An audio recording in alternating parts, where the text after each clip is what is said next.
Musumba Bujingo. Amwama yitibwa Katuluwa mayavuddeyo n'akuvuma.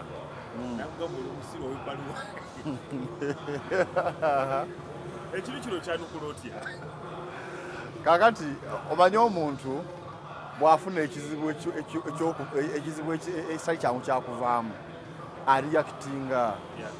Kati reaction tejja kubanga nnyangu naddala ensonga ng'eno nti ya kkooti lwamba yeetaagibwawo obujulizi mu kkooti. Twamuwandiikira ebbaluwa tumugaa oba tusooke ku bya mirembe tuwe information gy'okola ki gy'olina. Akati yakitegedde nti tebigenda bya mirembe omulamuzi agenda kukola ki kumuyita. Naye n'ekirala akasente ke yafuna ewa Bujingo kuba ye munnakatemba bamupangisa. Kakola mulimu gwa bunnakatemba nga bw'onaapangisa omwogezi ku mukolo kasanyirizi. Kati naye bamupangisa, Bujingo yamupangisa agenda akole ki anyumisa omukolo gwe nti gwabaddeko lero bwama n'avaawo n'ayogera era n'akola ki. Kati akasente bambi ke yalya kati katandisa okubizaala yali tamanyi nti bijja kuggwera mu kkooti. Bakupangisa ogenda okole katemba ku mukolo omanyi bijja kuggwa nkole ki biggwe akati biri mu kkooti. Kati alina okunyiiga alina okwogera ye nga bw'akola ki. Mu bigambo bye Katuluwa mwagamba ye buli yagenda mu kumanyagana tekwali mukulu gwakanjula nga bw'ogamba. Bwe obujulizi omulamuzi bw'ayagala ye agende awulire omulamuzi omukolo gwe yagendako tumubuuze ebibuuzo.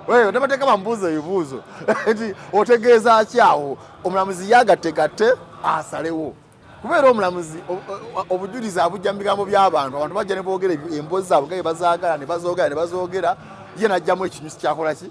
Kati nga babadde abyogera bano bavandimwe baza ku petrol station ebyo twagala tuzimbe obujulizi bwe nyini tumubuuze ani yakuyita oba tebakuwa kaadi ani yakubira esimu ku petrol station bwe mwava ne mugenda obujulizi bwe twagala kati tapanikinga nnyo era sijja mufaako nnyo ku byayogera nze mwagala mu kkooti awo buki awo obujulizi. Ekisembayo omwami Pastor Bujingo mwennyini yafumiza akatambi nga bayita embizi era kyekimu nti bambi alina embeera gy'alimu nzi bw'asaana kusaasira.